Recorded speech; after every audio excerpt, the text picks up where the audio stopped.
से हमारा निश्चित परमार्थ मार्ग पुष्ट होता है और आवागमन से हम मुक्त होते हैं। पर यदि हमें सच्चे संत ना मिले तो क्या उपाय है कि हमारा मार्ग पुष्ट हो? तो कह रहे भक्त नामावली, संतों की नामावली का गायन करें। जैसे अपने यहाँ नामावली का गायन होता है, इससे संतों की कृपा प्राप्त होती है। सिद्ध संतों का स्मरण, उनका नाम, हरि को निज यसते अधिक भक्तन यस पर प्यार, याते ये माला रची करि ध्रुव कंठ सिंगार। भक्तन की नामावली जो करी है चितलाए, ताके भक्ति बढ़े घनी अरु हरि होए सहाय। अजहु सोच विचार के गहि भक्तन पद ओट, हरि कृपालु सब पाछली क्षमि है तेरी खोट। आज भी सोच विचार लो कि तुम्हारे में क्या सामर्थ है। यदि भक्तों का चरण आश्रय ले लिया तो भगवान तुम्हारी सारी गलतियां माफ कर देंगे और आपकी भक्ति घनीभूत हो जाएगी। काम क्रोध आदि का प्रवेश नहीं होगा भक्ति में, यदि रोज भक्त नामावली का गायन स्मरण पूर्वक किया जाए।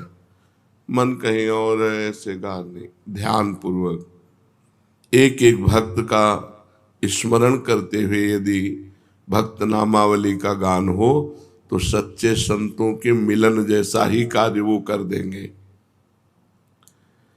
आजकल लोग प्रायः संत महात्माओं की निंदा करते हैं। इसका कारण क्या है? जो विषयासक्त हैं, जो कामनाग्रस्त हैं, जो अज्ञान विमोहित हैं, वो अपनी मंद बुद्धि की कसौटी पर संतों को कसा करते हैं। उनकी मंद बुद्धि होती है तो अपनी बुद्धि के अनुसार वो संतों और महापुरुषों को पहचानने के लिए सामर्थ्य है नहीं, इसलिए वो बाहरी बातों को लेकर के संत महात्माओं पर दोषारोपण करने लगते हैं और उनकी निंदा करते हैं और अश्रद्धा करके अपना पतन कर लेते हैं। जहाँ किसी संत महापुरुष की निंदा हुई तो अश्रद्धा हुई तो हमारा पतन हो जाता है। संतों को पहचानने के लिए परम पवित्र निरहंकार रहित भगवत बुद्धि चाहिए। वो भगवत बुद्धि जब हो जाएगी तो खुद आप संत हो गए तो सब आपको संत नजर आएंगे। जब तक खुद संत नहीं हुए तब तक संत को पहचानना बहुत कठिन है। संत सेवा का प्रधान साधना क्या है? कैसे माने कि हमारी ये संत सेवा बन गई? तो संतों के बताए हुए मार्ग पर चलना ही सर्वश्रेष्ठ संत सेवा है। उत्साह के साथ, विश्वास के साथ जो संत भगवान ने आदेश कर दिया बस वैसे हम चलें, यही सबसे आज्ञा समन सुसाहिब सेवा।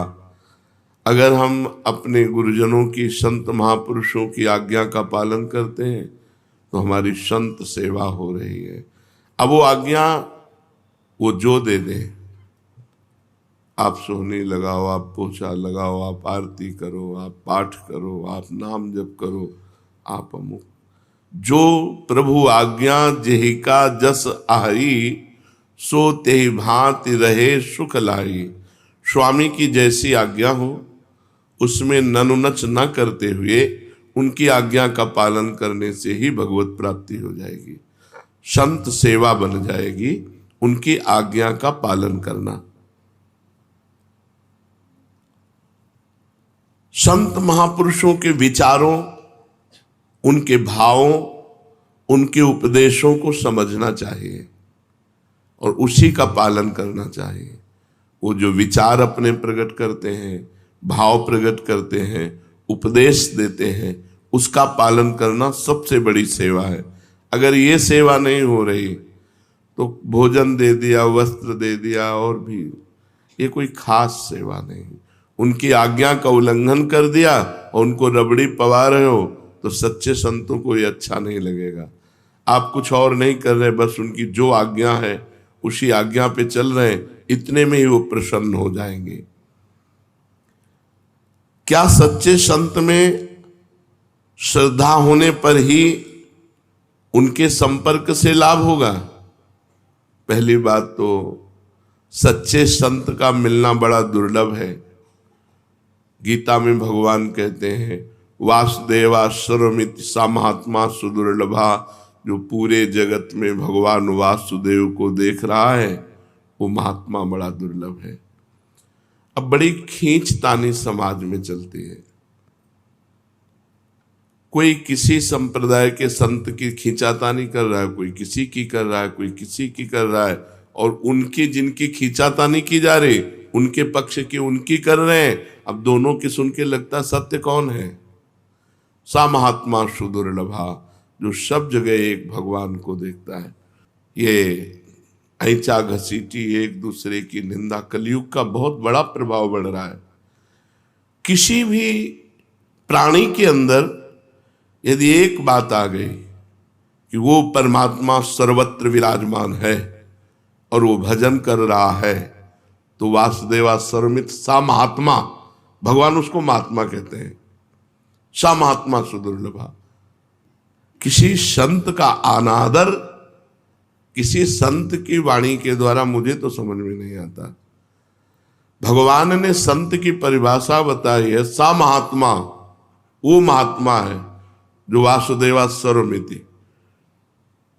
तो हम सबसे प्रार्थना करना चाहते हैं, यदि आप अपना परमार्थ बचाना चाहते हो, भगवान के मार्ग में अग्रसर होना चाहते हो, तो किसी की भी निंदा मत कीजिए।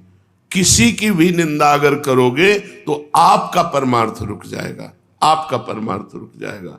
जो दूसरों का हित कर रहे हैं, जो निर्विकार हैं, हम लोग पाषाण से भी भगवान प्रकट करने वाले हैं। हम सनातन धर्मावलंबी पत्थर से भी भगवान प्रकट कर लेते हैं। तो फिर जिसने हमारे भगवान को भजा उनकी हम चरण वंदना क्यों नहीं करते? जो भगवान को भजे, भगवान को हमारा सर झुकना चाहिए। हम ये नहीं कहते कि तुम वहां जाओ, लेकिन उनका नाम आते ही आदर के सहित हम निंदा किसी। एक बार कोई राम बोले तो तुलसीदास जी कहते हैं, तुलसी जाके मुख से धो क्यों निकसत राम, ताके पग की पग तली मोरे तन की चाम। और वो राम को भजकर राममय हो गए। आप क्या समझते हो? थोड़ा सा आप धार्मिक बुद्धि को अध्यात्म में जोड़िए। अध्यात्म का तात्पर्य सर्वत्र विराजमान परमात्मा में एकाकार बुद्धि, तो आपको समझ में आ जाएगा। अरे क्रूर पापी में भी भगवान देखना है, फिर जो भगवानमय हो गए हैं उनकी निंदा स्तुति। तो ये जो संतों की निंदा करते हैं, ये अपनी मानसिकता को दिखाते हैं। तो हम सबको चाहिए, सत्संगियों को, कभी भी किसी भी संप्रदाय के किसी भी संत की निंदा नहीं करनी। कोई भी जो भगवान को प्राप्त होता है वो उसी धरा को पहुंच जाता है, चाहे जहां से चले वो वहीं परमात्मा को प्राप्त हो जाता है। जो सच्चे संत हैं, तो तुम्हारी श्रद्धा हो या ना हो, उनका प्रभाव बदल देगा। और अगर कहीं श्रद्धा कर लो तो बहुत जल्दी काम बन जाएगा। पर श्रद्धा ना करने से, जैसे आप सोए हुए हो, सूर्योदय हो गया है पर आपको भान नहीं है, पर जब आंख खुलेगी तब आपको सूर्य का प्रकाश दिखाई देगा। ऐसे सच्चा संत मिल गया है पर आपका परिवर्तन नहीं होगा। परिवर्तन तब होगा जब श्रद्धा की आंख खुलेगी, तब आपको प्रकाश दिखाई देगा। अगर हम श्रद्धा पूर्वक किसी संत का सेवन करें तो बहुत जल्दी परिवर्तन हो जाएगा, और अगर अश्रद्धा से भी सेवन करें तो श्रद्धा आ जाएगी, धीरे धीरे श्रद्धा आ जाएगी।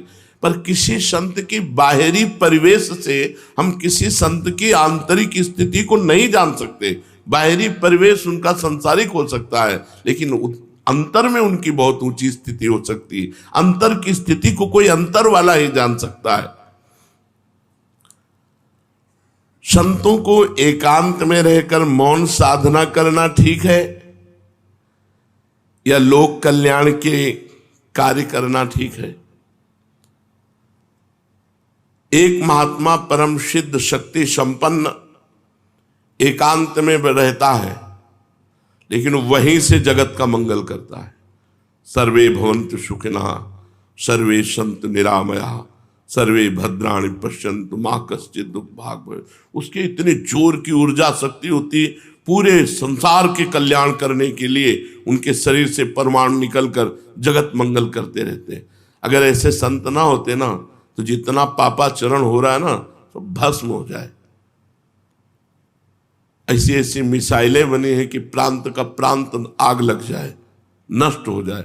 2500 किलोमीटर दूर तक मार करने वाली, अब जरा सा बुद्धि खराब हो जाए तो प्रांत का प्रांत नष्ट हो जाए। और होंगे, अभी भजन हो रहा है, अभी भगवत शांति का प्रचार प्रकाश संतों से हो रहा है। कुछ प्रचार कर रहे हैं, कुछ प्रकाश कर रहे हैं। एकांत में जो बैठकर तो उनका प्रकाश होता है, उनके परमाणु जाते हैं और हर जीव के पापों का नाश करते हैं।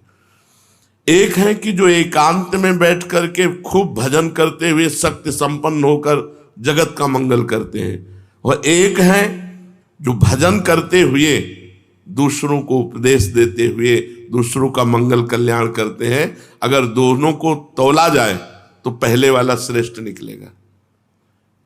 अगर दोनों का तौला जाए कि कल्याण दोनों में से किसके ज्यादा होंगे, तो उसके ज्यादा होंगे जो एकांत में बैठकर भजन कर रहा, मौन, कभी बोला नहीं, पर उसमें जो भजन के परमाणु है वो जीवों का परम मंगल कर देंगे। जीवन मुक्त पुरुष महापुरुषों के द्वारा जो कर्म होते हैं, क्या वो पाप पुण्य जैसे होते हैं? जैसे एक संसारी आदमी काम करता है, अच्छा तो पुण्य हो गया, बुरा तो पाप हो गया। तो जीवन मुक्त पुरुषों के द्वारा जो कार्य संपादन होता है, तो क्या वो शुभ अशुभ की तरह होता है, पाप पुण्य की तरह होता है? तो कह रहे महापुरुषों के द्वारा जो क्रिया होती है उसे कर्म संज्ञा दी ही नहीं जाती, उसे लीला कही जाती है। लीला है, वो गंगा स्नान कर रहे हैं तो उनकी लीला है, और नाली में स्नान कर रहे हैं तो उनकी लीला है। उसको कर्म संज्ञा नहीं दी जाती। जहां कर्ता ही नहीं बचा, अहंकार ही नष्ट हो गया, तो अब वो पूरे विश्व को भंडारा करा रहे तो कोई पुण्य नहीं, और उसके द्वारा कुछ लीलाएं हो रही तो कोई पाप नहीं। वो पाप और पुण्य दोनों से बड़े। अब अच्छा हो रहा है तो उसकी प्रशंसा करेंगे संसारिक, और अगर उनकी बुद्धि के खिलाफ हो रहा है तो उनकी अवहेलना करेंगे। जो सिद्ध संत होते हैं, देखो इसी में परीक्षित जी को संशय हो गया था कि धर्म के लिए भगवान ने अवतार लिया। तो रात्रि में एकांत में गोपिकाओं को बुला करके रास करना, ये क्या धर्म के विरुद्ध नहीं हुआ? परीक्षित जी के इसी प्रश्न से रास का विश्राम कर दिया कि ये तो, जबकि परीक्षित जी लोक संग्रह के लिए प्रश्न, तब उन्होंने कहा कि जो भगवान शंकर जैसे हैं वो विष का पान किया, दूसरा पान करे तो मर जाएगा। ऐसे ही जो महापुरुष है वो जो कर रहे हैं वो हमें नहीं करना, वो जो उपदेश कर रहे हैं और उपदेश से जो उनके आचरण मिले वो करना, बकाया नहीं करना। वो महापुरुष है, उनकी लीला है, वो क्या कर रहे हैं। तो क्या महापुरुषों के द्वारा पापाचरण भी होता है क्या? ये तो साधनावस्था में ही छूट गया था, तो सिद्धावस्था में कैसे हो सकता है? तुम्हारी मति गति के परे की लीला हो सकती है। जैसे ब्रज के भक्तों में पढ़ना, ग्वारिया बाबा, तो एक बंगाल से परिवार आया था और उनके साथ 18-20 वर्ष की लड़की थी, और 70 वर्ष के बाबा होंगे, साफा बांधे रहते तो राजा महाराजा की तरह। देखा, बोले यार की मर्जी हो गई, अब इससे ब्याह करेंगे। उनके पिता ने कहा कैसी बात करते हो? उनका ना अब तो ब्याह करेंगे। अब वो इतनी जोर से आवाजें होने लगी कि भीड़ लग गई। क्या हुआ क्या हुआ? बाबा ने कहा इस लड़की से ब्याह करेंगे। उनका हम ऐसे कैसे कर देंगे इनके साथ? बोले नहीं ब्याह करेंगे। झगड़ा शुरू हो गया। पिता ने कहा वो पिंड बचाना मुश्किल हो गया। बाबा ने कहा अगर ब्याह नहीं करोगे तो चिता लगाकर भस्म हो जाऊंगा। उसने कहा तुम मर भले जाओ,